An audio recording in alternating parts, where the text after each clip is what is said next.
Thank you अस्तबेक साहब। आप सभी साथियों का स्वागत है, इस्तकबाल है। आप लोग आए ऐसे मौके पर, इतना प्री ऑक्यूपेशंस आप लोगों के होंगे, उसके बावजूद आप लोग यहाँ आए हैं, हम इसके शुक्रगुजार हैं। बहुत लंबी बात नहीं कहूँगा, जो इस मंजर है वो आपके सामने रखा गया है, बैकग्राउंड आप सबके सामने रखा गया है। और जो हमारी इस इलेक्शन के दौरान हम लोगों की जो भी कोशिश हमारी जो भी कोशिश रही, और जो कुछ भी हम लोगों ने हम कर सकते थे वो हमने किया, उन सब को आपके सामने उन बातों को रखा गया। मकसद जो हमारा है वो मकसद हर इस देश के हर उस वासी का है, देशवासी का है, जो इस मुल्क से मोहब्बत करता है और जिसे जिस तस्वीर को हमको हमारे बुजुर्गों ने हमको दिया था और दिखाया था, उसमें अकीदत रखता है। उन सब का किसी भी पार्टी से वाबस्ता रहा हो, और हमारे इस महाज में भी बहुत सारी पार्टी के लोग आते हैं, मुख्तलिफ पार्टियों के लोग आते हैं, और मकसद जो है एक ही है, लेकिन उसके मकसद को अर्ज करने के अलग अलग रास्ते ज़रूर हों, लेकिन मकसद हमारा एक ही है। और हम चाहते भी यही हैं कि मुख्तलिफ पार्टियाँ एक साथ आएँ और इस मकसद को, जो सिविल लिबर्टीज़ का और सिविल डिग्निटी का मकसद है, उसको बरकरार रखें। और यही मकसद अब की जो जंग हुई है, जिस चुनावी जंग हुई है, उसमें हमारी जो अलायंस की पार्टीज रहीं, जिसमें एक किसी खास पार्टी का कोई ख़ास वजूद नहीं, बल्कि सब ने मिलकर एक पेशकश की थी अपने आवाम के सामने, और आवाम ने उसको माना, जिस हद तक माना है आप लोग जानते हैं। आगे क्या उसमें उस मकसद को पूरा करने के लिए और क्या करना होगा, उसका भी कुछ अंदाज़ा है। बहरहाल एक दो दिन में जो भी आगे का रास्ता हम लोग सब अपनाएंगे वो आपके सामने आ जाएगा। मैं सिर्फ इतना कहना चाहता हूँ कि हमने कभी ये नहीं माना है कि हम मुसलमानों को ही आगे बढ़ाएं और मुसलमानों की ही तकलीफ़ का हम जिक्र करें और उसी को दूर करने की कोशिश करें। वो भी और लोगों की तरह, हर कौम के कमसिन लोग, जो कमज़ोर लोग हैं, उनकी तरह उनको कुछ अफर्मेटिव एक्शन की ज़रूरत है, उन्हें कुछ मदद की ज़रूरत है, उनका हाथ थामने की ज़रूरत है। वो हाथ किसका है, वो हाथ किस के साथ कौन से चेहरे जुड़े हैं, कौन से नाम जुड़े हैं, उसमें हम कहीं इख्तलाफ नहीं करते हैं। हम ये मानते हैं कि हमें हर कमज़ोर शख्स की हमको मदद करनी है, और जो भी डेमोक्रेसी को बिगाड़ना चाहता है और डेमोक्रेसी को बिगाड़ कर लोगों पे जुल्म करना चाहता है, वो हमारे लिए कमज़ोर है, और उसका हमको साथ देना है। तो ये इलेक्शन हमको एक मौका मिल गया इस बात को साबित करने के लिए कि जो कमज़ोर है उसको थोड़ी सी हिम्मत दिला दो तो वो कमज़ोर नहीं रहेगा, और जो मजबूत है वो मुस्तकिल कमज़ोर की तलाश में रहे, और कमज़ोर को कहाँ कहाँ मदद करनी है वो ये करता रहे। तो बेसिकली हमारा जो फ़लसफ़ा है और जो हमारा मकसद था इस इलेक्शन में, वो ये था कि हम डेमोक्रेसी को मजबूत करें, कॉन्स्टिट्यूशन की हिफाजत करें।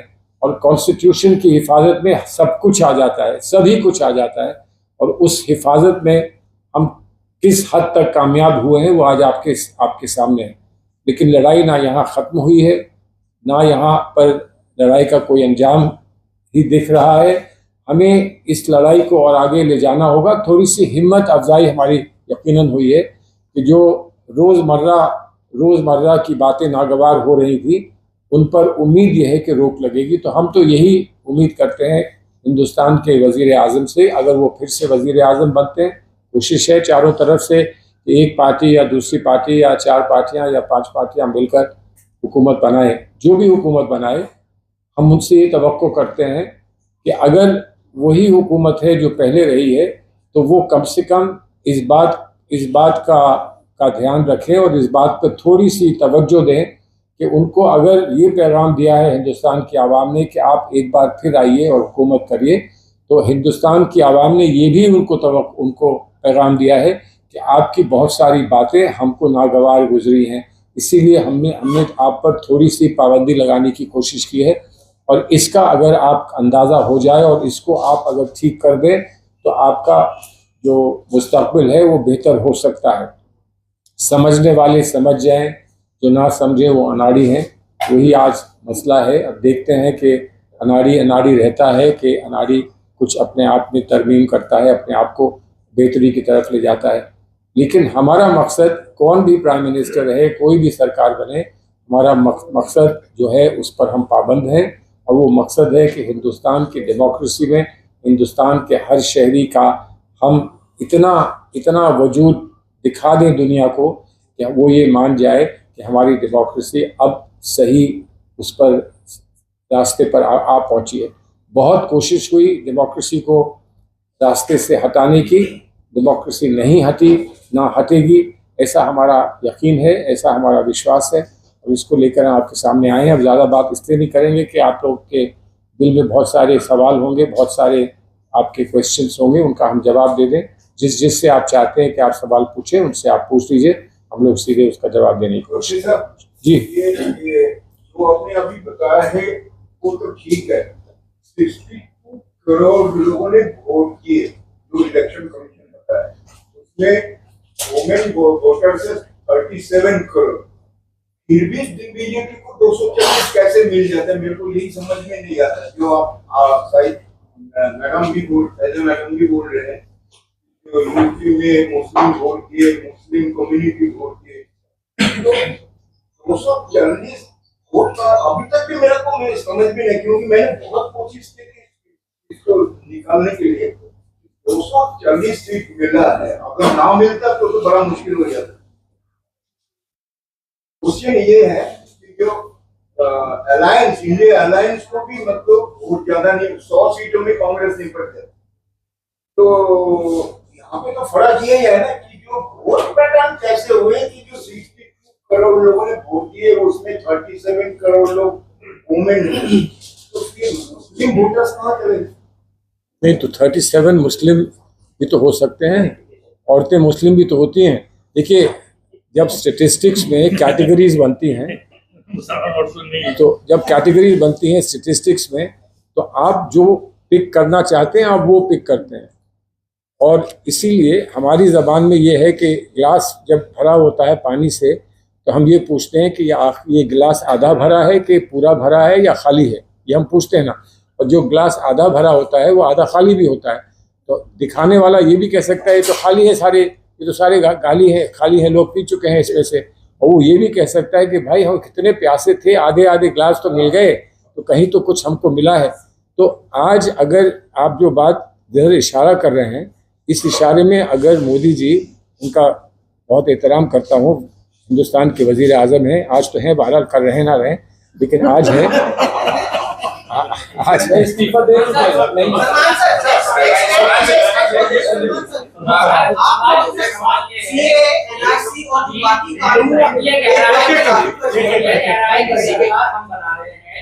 और इंडिया गठबंधन में हालांकि अभी बैठक होनी है, आप क्या चाहते हैं? अगर विपक्ष में रहता है इंडिया गठबंधन, तो मुसलमानों की नुमाइंदगी आप किस तरह से उसमें चाहते हैं, क्या होना चाहिए? देखिए, मुसलमानों की नुमाइंदगी की बात मैं नहीं करूँगा, इसलिए नहीं करूँगा कि अच्छे लोगों की नुमाइंदगी चाहिए और उनकी अच्छी नुमाइंदगी चाहिए। और जैसे आप स्टेटिस्टिक्स की बात कर रहे थे, वो कहेंगे तो आप सिर्फ अच्छे लोगों में दिलचस्पी ले रहे हैं, मुसलमानों में नहीं ले रहे हैं। तो अच्छे लोगों में मुसलमान भी होंगे, यकीनन अच्छे लोगों में मुसलमान भी होंगे। लेकिन हम इस वक्त मुसलमान का नाम लेकर नहीं, बल्कि हर कौम के अच्छे लोग आगे आ जाएं, जो कि हमारे अलायंस का मकसद था। अच्छे लोग आ जाएं, उनकी सरकार बनती है उसमें भी अच्छे लोग आ जाएं, हमारी सरकार बनती है उसमें भी अच्छे लोग आ जाएं। सवाल सिर्फ ये है कि जब सरकारें बने, जिसकी भी सरकार बने, वो थोड़ा सा गौर इस बात पर करे कि इस इलेक्शन में किस किस ने क्या रोल अपनाया था और उसका रोल क्या था, और उस रोल को हम कैसे उस रोल को हम रिकग्नाइज करके और उसको अंजाम दें कि उसका हक उसको मिल जाए। उसमें सिर्फ मुसलमान नहीं, हमारी लड़ाई सिर्फ मुसलमान के लिए तो है नहीं, ये मुसलमान सबके लिए लड़ रहे हैं। ये इस बात पर आप गौर करें कि ये मुसलमानों के लिए ना लड़कर मुसलमान सबके लिए लड़ रहे हैं। कि हम यही कहते रहे भाई कोई लड़ो हमारे लिए, कोई लड़ो, उसकी जगह हम ये कह रहे हैं कि हम खड़े होकर लड़ने के लिए तैयार हैं, अपने लिए भी और आप सब के लिए, और हम सब मिलकर लड़ेंगे तो हम कामयाब होंगे।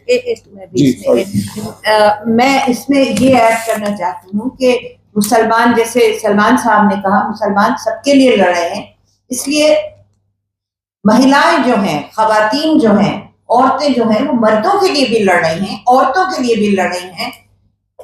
कोई डिमार्केशन नहीं है, सबके लिए लड़ रहे हैं। और ये बात इन्होंने बहुत सही कही कि हिंदू मुसलमान दोनों मिलके मुसलमानों के लिए लड़ रहे हैं और हिंदू और मुसलमान दोनों मिलके हिंदुओं के लिए लड़ रहे हैं। We have to forget about these very strict boundaries. Election से पहले एक फैसला लेके भिड़ने से एकदम से क्या समझे, मुसलमानों ने जो वर्डिक्ट दिया है वो भिड़ने से फैसला नहीं हो पाएंगे एकदम से, उसके लिए सोचना पड़ेगा, सीधे फैसला नहीं हो पाएंगे। किसके लिए फैसले करने? सीए एनआरसी के और धारा 370 को लेकर जिस तरह से एकदम से फैसले लिए गए, क्या लगता है जो मुसलमानों ने वर्डिक्ट दिया है, देखिए, मैसेज है? नहीं, आप जो सवाल पूछ रहे हैं उस पर ये गौर करें कि जिन्होंने ये फैसले लिए थे, धड़ल्ले में लिए या जैसे भी लिए, जिन्होंने ये फैसले लिए थे, क्या वो आज जो भी रिजल्ट आया है उस रिजल्ट से इतने सेंसिटिव हो जाएंगे कि वो ये कहेंगे इन फैसलों को हमें फिर से देखना चाहिए? वो करेंगे कि नहीं करेंगे? हम तो पहले से उसकी मुखालफत कर रहे थे, और हम करते रहेंगे मुखालफत। लेकिन अगर अभी 100 लोगों के तरफ से मुखालफत होती थी तो अब 99 लोगों की तरफ से मुखालफत होगी। जहां पर सिर्फ कांग्रेस की तरफ से मुखालफत होती थी वहां पूरे अलायंस की तरफ से मुखालफत होगी। लेकिन ये लड़ाई आज ख़त्म नहीं हो रही है, ये लड़ाई तो चलेगी, लेकिन वो अगर सेंसिटिव हुए और उनको अकल आ गई और ऊपर वाले ने उनको अकल दी तो हो सकता है वो ये सोचें कि अब हमको नहीं लड़ना चाहिए। मैं तो अगर प्राइम मिनिस्टर होता और मैं 4 लाख से 1.5 लाख पे आ जाता और मेरे होम मिनिस्टर जो है वो 8 लाख पे पहुंच जाते तो मैं तो बहुत परेशान होता। सच्ची बात है, मैं तो बहुत परेशान होता, क्योंकि कल तो ये मेरी जगह तो नहीं ले लेगा, 8 लाख लेकर आया है तो।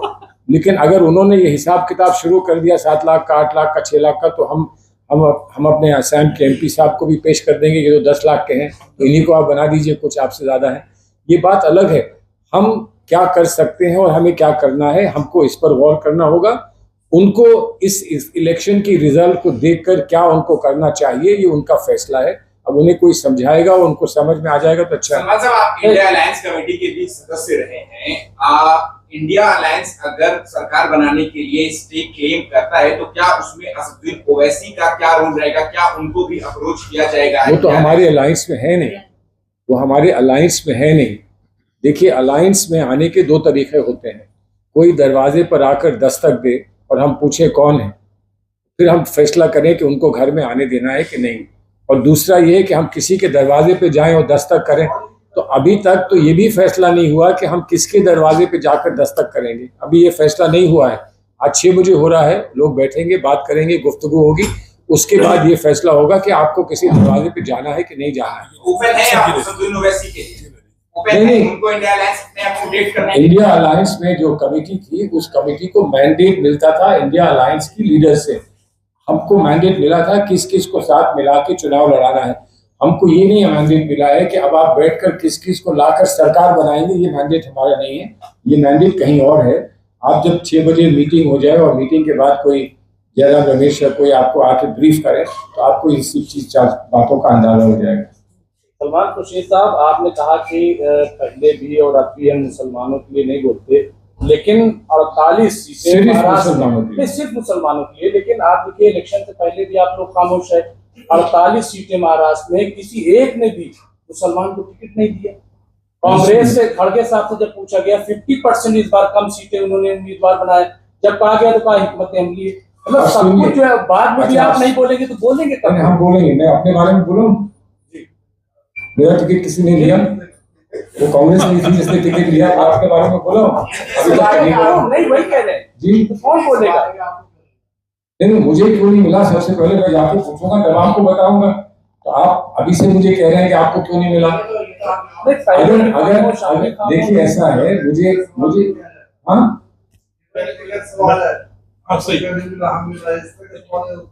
अच्छी बात हुई ना, इसीलिए नहीं तो अच्छी बात हुई कि किसको मिला किसको नहीं मिला, आपको नहीं मिला हमको क्यों नहीं मिला, उसका हम यहाँ जिक्र ही नहीं कर रहे हैं। और अगर नागवार कोई बात गुजरती तो हम यहाँ होते ही नहीं, आप समझे ना, नागवार बात गुजरती।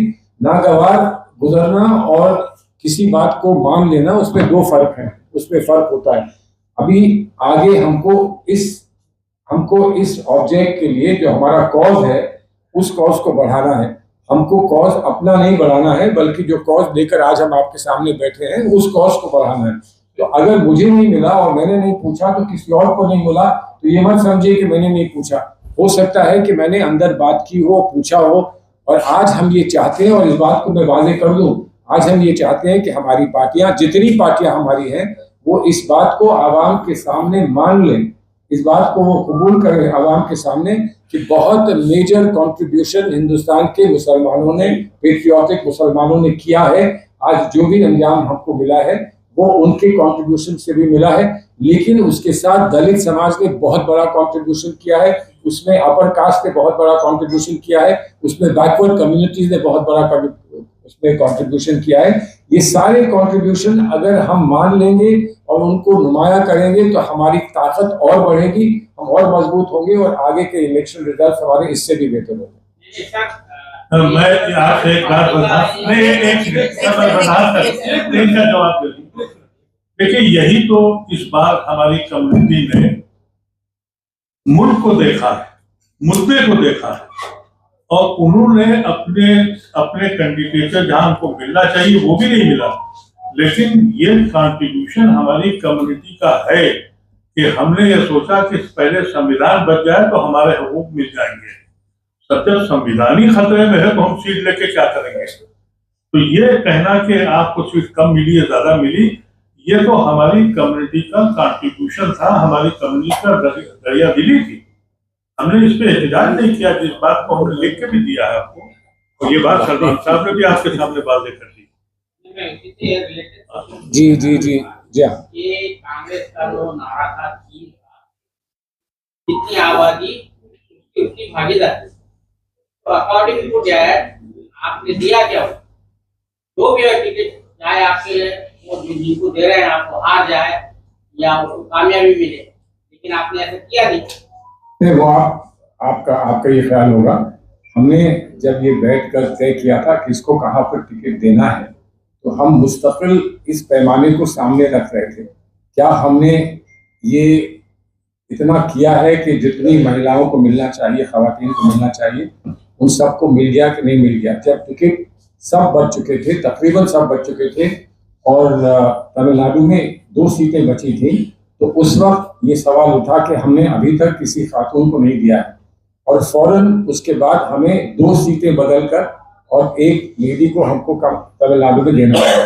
लेकिन आप ये कहें कि आप 9 सीटें जीते हैं, औरत को एक ही को दिया है, तो वो मुमकिन नहीं है। कोशिश होती है, और ये हमारा कमिटमेंट किसी को नहीं है, ये कमिटमेंट हमको अपने आप से है कि जहाँ तक हो सके हम दें। अब आपने एक बात उठाई, महाराष्ट्र की बात उठाई कि वहाँ माइनॉरिटी की सीट हम नहीं दे पाए। ये सही है कि हम नहीं दे पाए, लेकिन और जगह, बहुत जगह हमने माइनॉरिटी की सीट्स दी हैं। वो भी सीट्स दी हैं जो बहुत सारे लोग कहते थे हम नहीं जीत सकते हैं, वो हम जीत कर भी आए हैं। और ये कमी अगर हमारी कार्रवाई में ये कमी अगर कहीं रह गई है कुछ, तो ऐसा नहीं है कि उस सिर्फ हमारी कार्रवाई में कमी रह गई है, औरों की कार्रवाई में भी ये कमी रह गई है। और इसीलिए मैं कह रहा हूँ कि आज हम अगर इस बात को एक्सेप्ट कर लें पब्लिकली कि इन कम्युनिटीज का बहुत अच्छा रोल रहा है, तब आगे चलने में हमको आसानी होगी। तो आज रिकग्निशन सबसे पहली बात होती है। रिकग्नाइज करो, रिकग्नाइज करने के बाद फिर उसको अंजाम दो, वो सारी बात आगे चलते हुए हो जाएगी। लेकिन एक बात याद रखें, और इस बात का हम भी लिहाज करते हैं, एक बात को याद रखें कि आइडियोलॉजी और स्ट्रैटेजी में कभी फर्क हो जाता है। क्या स्ट्रैटेजी अपनी बनानी है और आइडियोलॉजी आपकी क्या है? जो कोई आइडियोलॉजी और स्ट्रैटेजी को मिक्स कर देता है वो फिर गलत रास्ते पे चला जाता है। तो हम अपनी आइडियोलॉजी में कहीं कोई कॉम्प्रोमाइज करने को तैयार नहीं।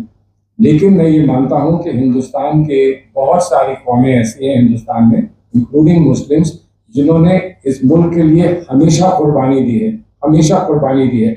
अब कोई मुझसे ये कहे कि आपकी आबादी कितनी है और कुर्बानी तो एक ही की दी थी आपने अब्दुल हमीद की, तो वो बात गलत होगी, क्योंकि अब्दुल हमीद के अलावा और बहुत सारे लोग हैं जिन्होंने कुर्बानी दी। कोशिश हमारी ये होती है कि ज्यादा से ज्यादा हम वो करके दिखाएं जो दूसरे हमसे पीछे रह जाएं।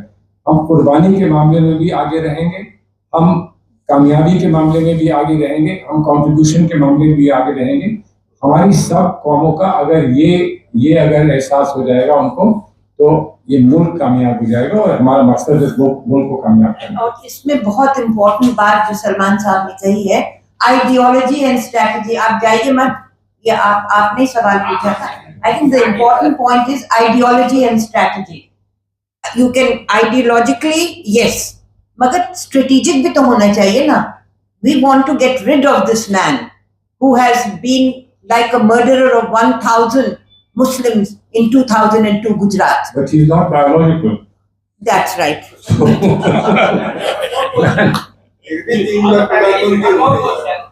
आपके जो हुकूमत जो भी बनेगी वो कमजोर हुकूमत बनेगी। What are your immediate concerns regarding the community? बताइए।